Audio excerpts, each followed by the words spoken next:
Hello and welcome to Dear Hank and John. Or as I prefer to think of it, Dear John and Hank. It's a comedy podcast where me, Hank Green, and my brother John, we answer your questions, give you dubious advice, and bring you all the week's news from both Mars and AFC Wimbledon.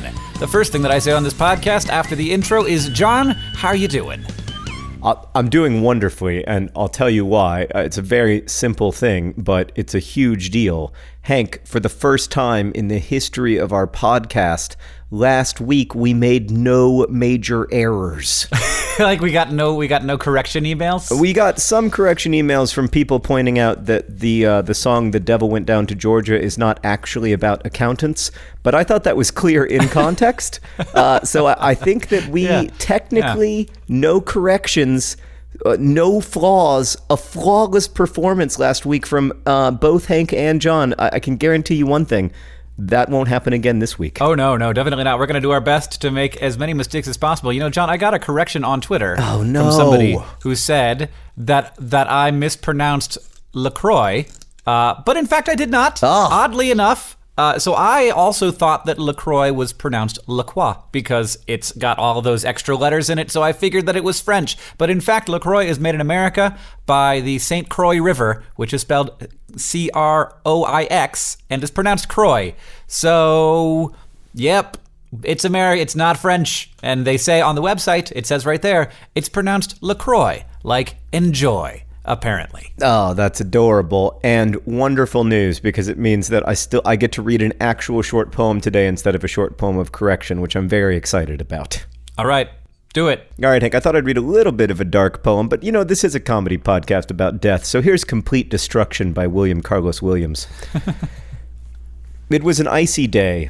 We buried the cat, then took her box and set fire to it in the backyard.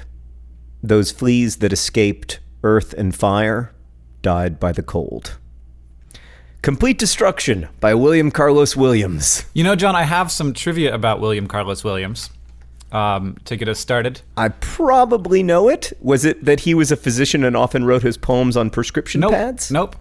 It is about how he was a physician. He believed and he prescribed, in addition to prescribing poems, he prescribed yogurt baths. Well, follow-up point, while William Carlos Williams was probably wrong about yogurt baths, he was right about yogurt. Lots of probiotics, or at least some yogurt has probiotics in it. Yeah, in fact, he would often recommend that people would get yogurt enemas. Oh boy. Okay, let's move on to some questions from our listeners. John, the thing that I'm doing right now, John, is making up fake stuff so that people have stuff to give us corrections on. I thought that you would catch on to that. Oh, no. No, but you can't correct yourself mid-pod. It ruins it. Right. Also, people who stopped listening the moment you said yogurt enemas are now going to walk around for the rest of their lives and be like, you know that guy who wrote The Red Wheelbarrow? You won't believe this, but... Yeah, I guess we can't. I thought that it was completely unbelievable, but you never know. No, I totally bought it because, you know, like 20th century medicine, especially pre-World War II, was bananas. Sometimes literally. Well, John, before we get to the questions, I just want to say the word LaCroix a couple more times in an effort to maybe clue in LaCroix that there might be a podcast interested in sponsorship. Though I'll be honest, while I have brand affinity for LaCroix, and I would not, for example, work with Dasani sparkling water because, like, you can't get in on this thing. I'm sorry. You know, major cola brands, this is going to have to be a separate thing that you will not... and in fact, there's Dasani sparkling water at my office right now, and I'm very angry about it. But Polar, that would also be fine. Seagram's, totally down with that. Any of you guys want to reach out? I'm a big sparkling water fan, and I think it's all about, you know, the fact that sugar is going to kill you. It's just a dangerous substance that is very addictive. And that I love very much. I agree with you almost 100%, Hank. The only thing I disagree with is that, like, I think there are some configurations of sugar that can actually, of course, be really helpful. You know, there are times when you need those quick, simple carbohydrates, and I think dismissing that entirely, you know, dismisses the nutritional value of Snickers bars, and that's offensive to me personally. You know, John, I see. I see what you're saying here. Well, I think that maybe we should leave this conversation up to Dr. Aaron Carroll at Healthcare Triage. YouTube.com/Healthcare Triage. We're just leveraging things to promote more things. We're never going to get to the questions. Our constant begging for corporate sponsorship is the most reprehensible part of this podcast, and that's really saying something. All right, John, I got a question from Emma, who asks, Dear Hank and John, my birthday was a few days ago, and I got a bunch of great shirts from dftba.com. Oh, Emma, you know how to get a question answered. You know how to get a question answered on Dear Hank and John, don't you? But Emma continues. However, I need some advice. What is the appropriate etiquette when people are singing happy birthday to you? Do you smile and nod? Do you sing along and sing happy birthday to yourself? Or do you just sit there? I have no idea what to do to avoid the awkward birthday scenario. Any advice, even dubious, is welcome. All right, Hank. When it comes to this stuff and also so much other stuff, I look to the Queen of England because, like, every time the Queen of England appears in public, it's sort of similar to what it's like on your birthday when people are singing happy birthday to you. Like, everybody's paying a lot of attention to the Queen of England. Everybody's always singing a song that has her name in it called God Save the Queen. And the way that she responds is smiling, the occasional wave. So I think when people are singing you happy birthday, you just smile, you listen, you're attentive, you try to make eye contact with as many people as possible, but not in a creepy way. And then at an opportune moment, maybe when they say your name in the happy birthday song, happy birthday to Emma, that's when you go for the real relaxed queen wave. Just sitting there. Don't you just like? I'm doing it right now. You can't see me. I was doing it too. Honestly, freaking amazing Queen Elizabeth wave. I couldn't not as you were saying it. We're just John and I are sitting in different parts of America right now, making our hands do dumb stuff. No, there's nothing dumb about the Queen wave. I apologize, John. I apologize for insulting the Queen wave. I know that you are a big fan of the Queen wave and that you have a poster on your wall that says the Queen wave, and it's just the Queen's hand, and it's framed, and it's got like a $1,000 frame around it, and it used to hang in a gallery of Queen waves, and I know it's a big deal in your life, but so I deeply apologize. I mean, I know you're trying to create a world in which people will correct us, but everything you just said is true. I am like a proper monarchist. I don't think it's adequate just for the Queen to be seen as the head of state. I think the Queen should be the queen of the world. Like, I think she should be the person who decides what is done in the world at all times. Well, I honestly think that it would be pretty cool to have a world royal. And the Queen is as close as we have, for sure. But just not necessarily somebody who makes decisions, but somebody that we're all just sort of like there for. And we're like, that's a cool thing that we've got a world queen. And they have this, sort of like a fantastically large stipend, but not sort of like any larger than any other rich person. But we all sort of see them as, the royalty. I think that's a good idea. And I would like to nominate my wife. Aw, that's very sweet. But unfortunately, that job is already taken by the great Queen Elizabeth II. And stop trying to dethrone her. She is the greatest monarch of our time, or any time. She's pretty great. I'm a little concerned that we've gotten somewhat away from the question. Right. Well, we all do this. Next time you're at a birthday party with someone that you respect and think is that they're comfortable in every situation, just watch them and see what they do, because I don't even know. I'm just like, I'd like focus on the cake, focus on the cake, focus on the cake. Yeah, but you don't sing along to your own birthday song. No. Does the Queen sing "God Save the Queen"? Because that would be funny. I don't know if the Queen She's just like mouthing sings along "God Save with the Queen" because I've kind of set myself up rhetorically during this bit to be an expert, to make it seem like I know a lot about the Queen, when in fact the major things I know about her are that she is English and that she is old. And that a bunch of people seem to really like her. All right, John, do you want to... I honestly don't have any other... I just wanted to do the DFTBA call out, John. It's the only reason Emma got her answer question. Right. You know what you can get at dftba.com, Hank, that I keep meaning to mention is AFC Wimbledon scarves that are genuinely awesome, and the money, the royalties from the scarves go to AFC Wimbledon, and they're only like $10 or something. So while we're selling out, go to dftba.com, get an AFC Wimbledon scarf. Okay, we have another question. This one comes from Tim, who writes, Dear John and Hank, when I recently went to a performance by the Chicago Symphony Orchestra, I immediately realized that the majority of the people there were senior citizens. I'm currently 19, which means there were few people of my age attending the concert. My question is, what kind of music do you think those currently in their teens will be listening to in the future? Will we be seeing an elderly Justin Bieber, Taylor Swift, or even Hank Green performing at Carnegie Hall in the distant future? Will people listen to classical music in 2066?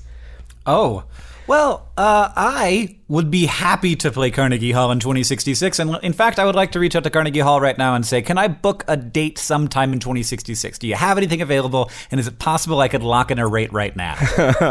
I mean, let's face it, Hank, the main reason it would be awesome for you to play Carnegie Hall in 2066 is that it would mean that you're still alive. I would only be 86. There's a pretty good chance I'll be alive when I'm 86. I don't know that I'll be able to Oh, you're such an optimist. I don't know if I'll be able to stand up in front of a room for an hour and not poop my pants, but, I'll be alive. Oh. Just play one song and be like, I'll be right back, young folks. Young 50-year-olds and 60-year-olds. I liked this question. I gotta go take care of some business. I liked this question because I, of course, wondered this when I was a teenager. And now I find myself 20 years removed from teenagerness. And what has happened in our case, Hank, is that the bands that we thought were too cool and progressive and important to ever be considered classic rock or oldies, nonetheless are now oldies. Yes, very we much. are now as far removed from Nirvana's Nevermind as teenage me was from Sgt. Pepper's Lonely Hearts Club Band. That is something else. So what happens is that the music you like gets normalized and it starts playing in grocery stores, and a new generation of old people will like classical music in 20 years and 40 years and 60 years, because I don't think people like classical music because it was popular when they were young, because it wasn't. I think they like classical music because as they get older, they just value and treasure it more on average. That's my guess anyway. Yeah, I think that it takes a certain amount of exposure and also patience to enjoy classical music in a fast-paced world where there's lots of new music always coming out. And I have found myself enjoying classical music more. Still not listening to classical music stations or anything, but I could see myself in 30 years doing it, and I listen to jazz more. And I also think that we are all very lucky, though it might seem a little bit unpleasant. That moment when you hear 21 Pilots on the oldies station is when you know that, at least you didn't die. You might be old now, but what's the alternative? The alternative is that you didn't make it this far. At least you made it to become an oldie. Oh, that's gonna be something, John. I don't know. It's there's no easy way to get old though, Hank. It's an undignified process. Oh yeah. Well, yes, but I think that you can. There's ways to find dignity. There are lots of dignified old people. No, I'm just saying. For me, I suspect that I'm gonna lack. I don't have a ton of dignity as it is. I'm not going into middle age with overwhelming amounts of dignity, so I'm a little concerned. Well, I think it's something you might develop. You might not have dignity right now, John, but maybe it's something that you're gonna have in the future, right? Maybe. A little bit.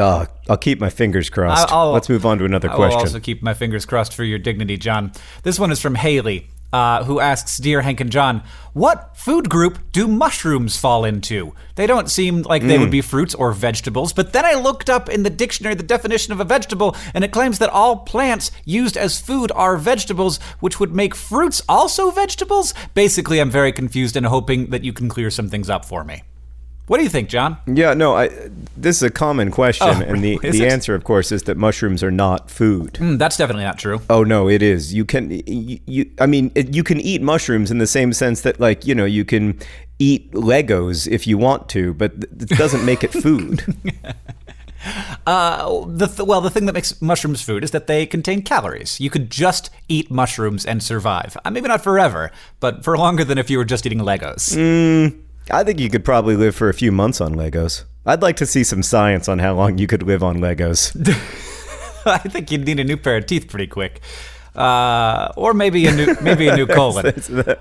Did I say pair of teeth? Okay, I didn't pick the best non-food item, I'll admit, okay? Like, obviously, if I could go back and pick a better example of a non-food item, I would.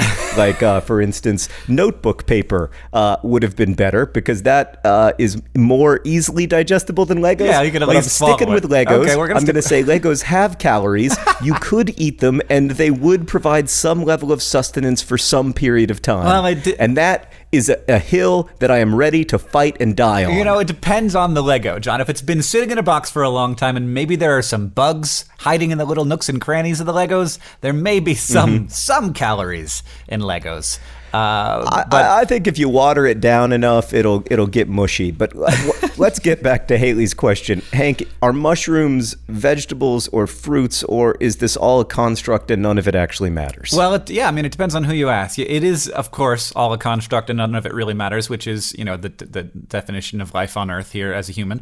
But mushrooms, they are their own thing. As you say, according to the dictionary, any plant that you can eat is, quote, a vegetable. But mushrooms are not are not plants. They are fungi. They are a whole different part of the biological tree. They broke off from the rest of all animals. They broke off from animals after we broke off from plants. So we are more closely related to funguses than we are to plants. But wow. But I did look this up, and the USDA, which decides to some extent what is a counts as like the food group, which is what we're talking about. We're not talking about like biological classifications. We're talking about food groups. The USDA says that they are a vegetable, that eating mushrooms falls into your fruits and vegetable category for the day. And this is because the USDA stands for U.S. Department of Agriculture. And there is a department of the United States government that is responsible for deciding what we eat.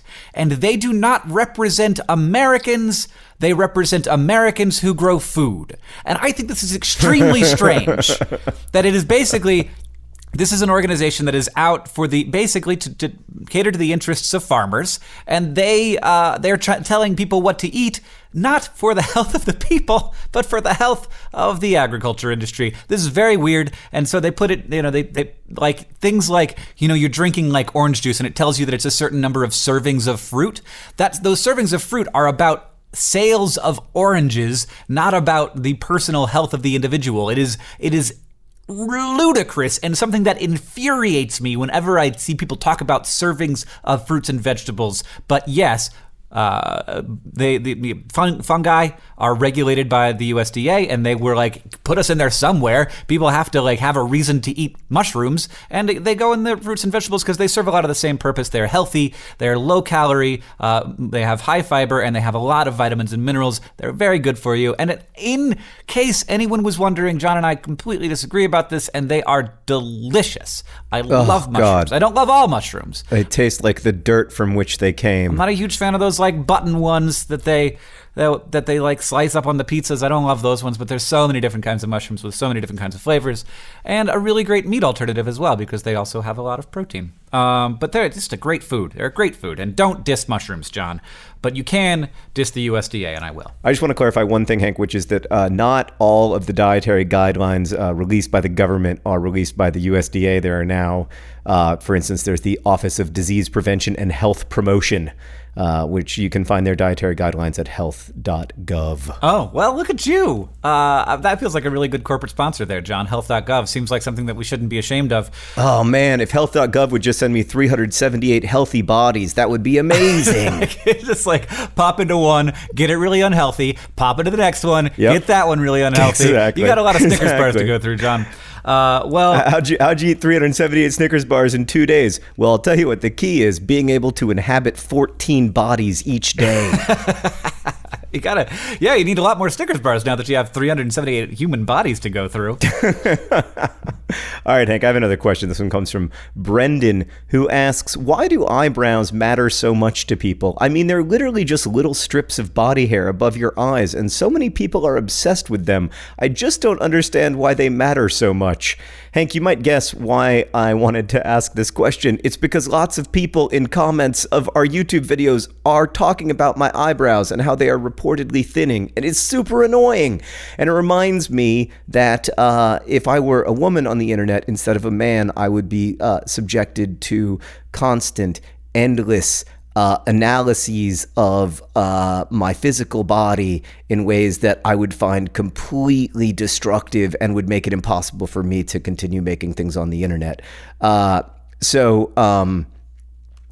that's totally why I'm asking this question. I knew nothing about. I had never thought about your eyebrows until I watched that video, and then I was like, spent the whole because I looked at the comments, people were talking about your eyebrows, and I look at your eyebrows, and I'm like, they're kind of weird. And then I looked at my video, and I was like, my eyebrows are kind of weird too. They're pretty far apart. We got pretty far apart eyebrows, John. We got that thing going where our eyebrows are pretty far apart. Right, and then you start to get in this cycle of panic where you're like, oh, that's it. My career is over. My eyebrows are further apart than they used to be, and boy, How do you wax eyebrows? Someone get me a candle. How does this work? I do pull my eyebrow hair out sometimes compulsively as part of an OCD thing that I have, but I haven't lately. It's been pretty well controlled, actually. So it's curious to me that now is the time that it's coming up, but I don't know why they matter so much to people, Brendan, except that I think it frames the eyes for people, and people like looking at eyes. That's where people are usually looking. They're looking at the thing that's looking at them, and so the eyebrows are sort of in your peripheral vision if you're staring intently into someone's eyes. So that's my theory about it, but I don't know, man. I also feel like eyebrows are a little overrated. Yeah, I mean, faces are nice, and we like them. And it is interesting that we have eyebrows at all. They seem to be not just physically functional, but also socially functional. It's one of the adaptations that we have that seems clear that it is a thing that we have to help communication, and so to express emotion and even communicate non-verbally or over long distances. And so we develop these things to increase our ability to read the cues of other humans, which helped us be humans. And that's weird. That's a cool thing that we have these structures on our faces that if you took them out of context would be quite weird. It's just this fuzzy thing that sits on top of your brow line, and it's this little caterpillars that you got up there. That's weird. Just how many of them, if you took it out of context, of our body parts are weird. One of the things that I find most terrifying in the world, John, is thinking about animals with human hands on them instead of having feet. So if you think about a horse with human hands, it's just human hands are kind of terrifying when they're anywhere except on a human body. Yeah, but it's all a construct, and I wish that we didn't analyze ourselves so harshly, John, as people. I do occasionally have these moments. I don't know if you have these moments, Hank, where I'm able to zoom out and see human bodies the way other animals might see them, or at least in a way that doesn't feel like human to me. And I'm always just look at these ludicrous bodies and these weird people obsessing over them. They're so concerned with their bodies. It's amazing. Yeah, I do have those moments. It's like when you say a word long enough and you're like, this word doesn't actually, it's not a word. Yeah. It's like when you, if you can get into the right mind, you're like, that is a weird shape for a thing to be. Yeah. Look at people. They're so weird. They are weird. And naked, hairless things. Yeah. I think it's mostly our lack of fur that I find so distressing. We're very weird looking. If you compare us to all the other apes, we're by far the weirdest ones. Apes must look at us. I bet an orangutan looks at a chimpanzee and is like, yeah, I get it. You're not bad. And then orangutan looks at a human and is just like, what is going on with you, man? What is this? What did you do? What happened, You're man? kinda disgusting. Are you okay? Do you need to Did you see commit some kind of original sin? Turns out, yes. All right. This question is from Paul John, who asks, Dear Hank and John, there are hand soaps and there are facial soaps. Is it really necessary that I have both? I think that I wash my hands and face a healthy amount and always use one or the other. I feel like having two is unnecessary. Does it really matter which one I use? Is there any real evidence for having different soaps for different body parts? Hank, I'm going to be honest with you and say that this question falls way out of my fields of expertise. Well, it is different. I'll say that those soaps are different. They are different things. Like soap at its very basic is just a detergent agent. If you just have like the cheapest off the shelf like dish soap, it's just detergent, and that binds up and breaks stuff, and it makes it easier to wash oils in particular off of things, but also other just anything. And that's like what soap used to be. And we have added things to soap, and that's those things that we add make them more expensive. And so the basic idea is that hand soap is a more primitive, I don't know, that might not be the right word, primitive kind of soap that since your hands are pretty tough, and they can handle it. But face soap might have some less of the detergent. It might have more of some things like conditioners that sort of replace the oils that they might wash away from your face and make your face not feel all dry and gross. And that's obviously the same thing with shampoo. It has detergent to get rid of all the stuff, but then it actually replaces some of the stuff that it got rid of with some basically conditioning agents that are, in a way, they're like a new kind of oil that you were putting back into your hair to replace the oil that you just stripped away. And there's also all kinds of other stuff. You might have moisturizers, you might have sudsing compounds that make it look sudsier, and so you can feel it and enjoy the sudsy feeling, which doesn't actually have anything to do with the soapiness. The soap chemistry is fascinating, and there's lots that go into the different kinds of soaps that we have, which is why face soap, which is trying to be more careful with your skin, might be much more expensive than a hand soap. Also, of course, the marketing that goes into that is expensive as well. So there is a difference, but if you wash your face with hand soap and that doesn't bother you, don't spend extra money on face soap. And certainly do not wash your hands with face soap unless you have really sensitive skin, because that's just gonna put a hole right in your bank account. It's gonna be a hole in your pocket for the rest of your life. So that was my answer. I've had a lot of coffee today, John. Can I basically do whatever feels good when it comes to soap? John, do whatever feels good when it comes to soap. Oh, that's good to hear. Because I have often wondered about that and worried about that. Am I doing some damage to my skin? And it's good to hear that if it feels all right, I probably am all right. And it's nice to hear that from a beauty expert like yourself, Hank. This next question comes from Jethro, who asks, Dear John and Hank, a friend of a friend believes the Earth is flat. They are clearly wrong. Strong agree. But I want to know what you guys think. How can I best argue against them when they say science and politicians are lying to them? They also say they should be allowed to believe whatever they want, and who am I to stop them? Am I right to want other people not to be wrong? This seems to me a question that is not really about whether the Earth is flat, but instead about this weird post-fact world that we are living in, where memes have taken on a kind of truth to them that is totally disconnected from what I think of as reality. Yes. This is an interesting question because there's the first part, which is how can I argue with this person who clearly just wants to argue, and that's their main goal in having this ludicrous belief, right, which don't. Yep. And then the other one is how do I come to terms with the fact that being wrong, isn't there just something wrong with being wrong? And can't we agree on that? Right. This idea that that people say, well, I should be allowed to believe whatever I want. It's very difficult to disagree with that. I totally agree with you. Don't get in arguments with people who just say things to be provocative. I used to work with someone who would regularly say that Abraham Lincoln was the worst American president.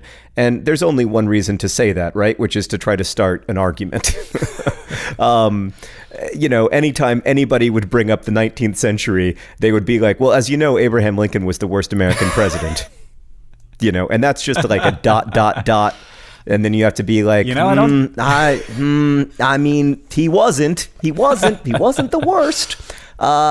He was probably in the top 2, probably top 1. Anyway, as you can tell, I'm still a little annoyed about that. But I just, it's really difficult. You can't engage with people. I don't think it's effective to engage with people when they're merely being provocateurs because of the never wrestle with a pig axiom.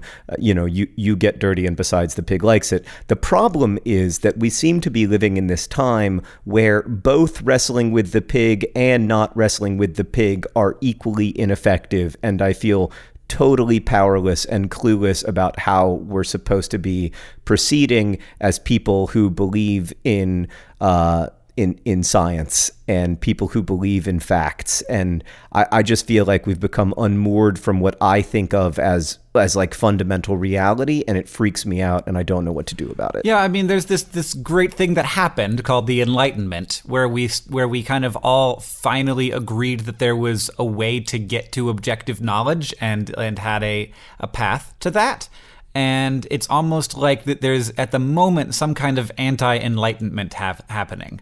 And I agree that... Right, it's more than anti-intellectualism, right? Yeah. Like, it goes deeper than anti-intellectualism. Claiming the Earth is flat is not just a rejection of the sort of like, intellectual elite. It's a rejection of fairly fundamental, observable knowledge. Yes. And it's imagining a world in which so many people are lying to you.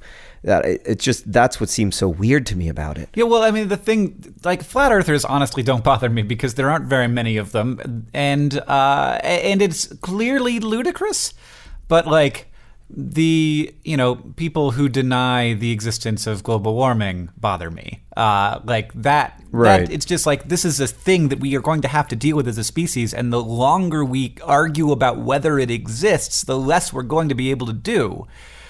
And right. And I think that there are a number of, like, it's almost as if data has become the enemy of the Enlightenment, where there is so much data now that there will always be a study saying something that is contrary to the biggest body of evidence, and so you can latch onto those individual points. And I will say that, like, I don't think science has the solution for every problem. I think that there are lots of good reasons to have other ways to examine the world, but I am it's like a legitimate worry that I have right now, and it stresses me out. It stresses me out too. I also think that, people end up not having these conversations like across belief systems in ways that are really problematic. Like when we're talking about climate change being real, which it is, and it's inarguable that it's real, and it's inarguable that humans are causing it.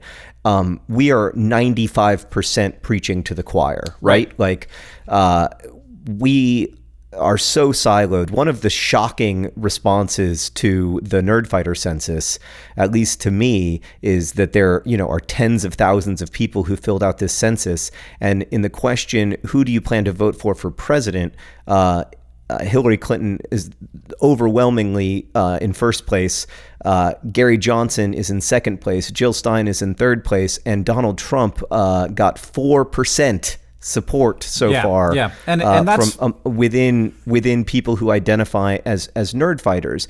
I mean, that level of disconnect, like, that means that what I have always thought of as like a fairly inclusive community that's fairly representative of American life within certain age demographics really isn't at all. Mm-hmm. Yeah, the other thing is that 3% of those 4% said that they were begrudgingly supporting Donald Trump because they saw him as the lesser of two evils. Like, only 1% of our community is enthusiastic in their support for Donald Trump, and yet, 30% of likely voters are. And that is 45% of likely voters, according to a poll that came out today. It's a very weird time, and I agree with you, Hank, that data has in some ways become the enemy of science because it's so easy to cherry pick data now, and it's really sad. And there's also, I think I think something about the internet, and I worry that we feed into this a little bit, leads everybody to feel like they can become experts in something in 10 to 12 minutes. And I worry sometimes that we feed that belief, even though we try to be pretty careful, because the belief itself seems to me really, really destructive and really dangerous, because then you've got people who say, well, I know climate science is wrong because this person says it's wrong, and here are 2 studies, and that's that. It's really weird. It's such a weird, stressful time in American political life, and we are gonna, you and I personally, are much less at risk from this stuff than the people who are most in need of the protection of a government. And yeah, so we're coming at this from a very privileged place, but it is scary, I think, no matter who you are. Yeah, so Jethro, I think that the answer to your question is that you are right to want other people to not be wrong, but that we do not know how to get the world to a place where we can have those conversations effectively. Oh, God, no, we really don't. And let's just have silence for the next 45 seconds while we mourn. You really messed up our groove there, Jethro. We're having a good time. Today's podcast is brought to you by the darkness. The darkness encroaching. Today's podcast is also brought to you by mushrooms. They are not a vegetable, not a fruit, not even a plant, but they are a vegetable. That's actually a really good tagline for mushrooms. Mushrooms, not a vegetable, not a fruit, just a vegetable. And of course, today's podcast is also brought to you by the Queen Wave. The Queen Wave, the number one way to make sure that people understand that you appreciate the happy birthday song. And finally, this podcast is brought to you by 378 healthy human bodies delivered straight to your door from health.gov. Man, poor health.gov. They're trying. That's what they do, right? I sort of feel like we pulled ourselves out of the darkness from Jethro's question, but only sort of. Let's move on to another question, Hank. Only sort of. This question comes from Sahicha, who writes, Dear John and Hank, I'm currently in the process of applying to medical school, and like many people I know, I've had negative experiences with healthcare providers in the U.S. It's alarmingly common for patients to feel dehumanized, dismissed, and ignored. I know both of you have spoken about your experiences with chronic illness, and John has talked about his experience as a hospital chaplain. What ways have you seen healthcare professionals provide compassionate care? I should say that while I have had some negative experiences with my care, definitely, I've also had a lot of really, really positive ones. I have a awesome doctor, and I've had a few great ER visits. My neurologist, when I had viral meningitis, was just amazing. Let us now pause to give thanks for my amazing neurologist when I had meningitis. I think usually when I've had not great care, and I don't know how you feel about this, Hank, but I usually feel like it's because it's a hard job. Like providing medical care is really, really hard. And on a second-by-second basis, it's almost impossible to remember that each of these people, when you're going from person to person to person, that each of these people is under a tremendous amount of stress, that they're having a really difficult day in their lives. And to try to be as patient and careful as you need to be is really, really hard. And I think everybody's going to fail at it sometimes. It's just, the important thing I think is remembering that, that these are human beings, and that the care that you're providing, the medical side of it is important, but making sure that people understand that they feel safe, that they know what's happening. That's as important as the medical part, I think, in a lot of cases.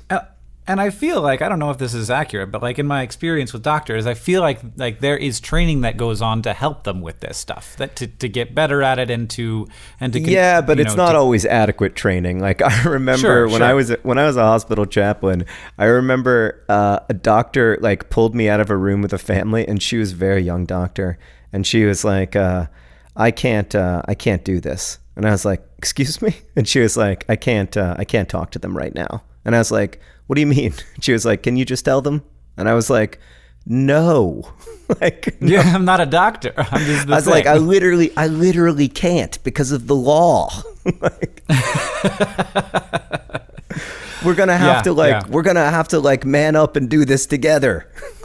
Yeah, I mean, I do see it as like there's a very weird thing being a doctor. It's where so hard. You go through so much education so that you can be a good doctor, and then you are also expected to provide excellent customer support.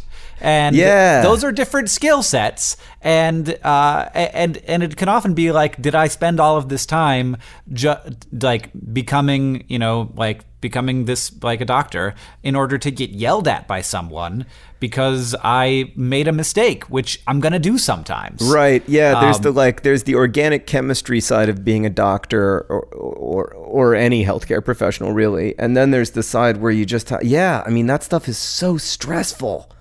Anyway, thank you for applying to medical school. We wish you luck. Hank and I would both be terrible doctors. Yeah, I mean, I think as long as you're thinking about it, then that's a really good sign. And my experience is I have also had really great doctors and have very few nasty things to say about them. But I think that is also true of most of the interactions I have in my life. So I think that like bad experiences tend to stick out in people's heads. And then there are some people who have lots of bad experiences because they themselves are just very difficult people to work with. And that is not a thing. That is also true. Although it should also be noted that this is another place where being white and male is provably... that is true. That is true. Easier. It's true. And living in an affluent community where there are plenty of resources to support, good hospitals with doctors who want to live in those communities, and it is a world of inequality, and I'm on the good side of that curve. Yeah, it is a very deep systemic thing, inequality, and it's like really hard to even like acknowledge or think about all the different ways that it factors into a human life. But I definitely feel that when I am at the hospital.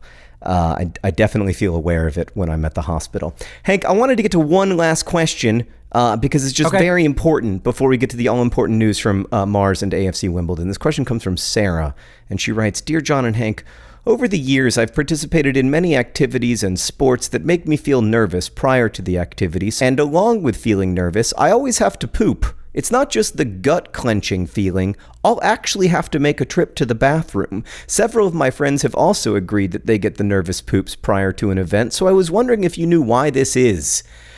I like this question, and I like Sarah because she had the courage to ask it. Not even anonymously, though Sarah's pretty anonymous. Well, but I mean, she says that she talks to her friends about it, where she's just like, do you guys get the nervous poops? Yeah, I do, by the way, Sarah. This is a real thing. This is a very, very real thing. Yeah, and it seems to be a side effect of adrenaline. It makes you have to pee. It makes you have to poop. And like people will talk about reasons why this is a good thing if you're in a fight or flight situation. No, it's not good at all. I just don't agree. I never do I want. Yeah, no, I don't want to have another thing to start worrying about if I'm about to get eaten by a tiger. And do you think it's not going to eat me just because I got a little poop on my leg? No, it's going to eat me. I'm food. Yeah, no, I totally agree with you. I think that there's absolutely no evolutionary advantage in pooping the moment before you get attacked by a grizzly bear. There is this thing called the gut-brain axis that I am totally fascinated by, where your gastrointestinal tract and your brain actually talk a lot to each other, a lot more than other parts of your body talk to your brain in many cases. And part of that also is that the bacteria in your gastrointestinal tract, I've been reading this great book called I Contain Multitudes that talks a lot about this. You know, the bacteria in your gastrointestinal tract like give off different chemicals and different signs. And so it may also be partly that when you get anxious, the gut-brain axis starts, firing signals of anxiety back and forth until, suddenly you have to poop. But it's okay. It's normal. Mm-hmm. And I just hope for your sake that it doesn't interfere with your sports or other activities. Yeah.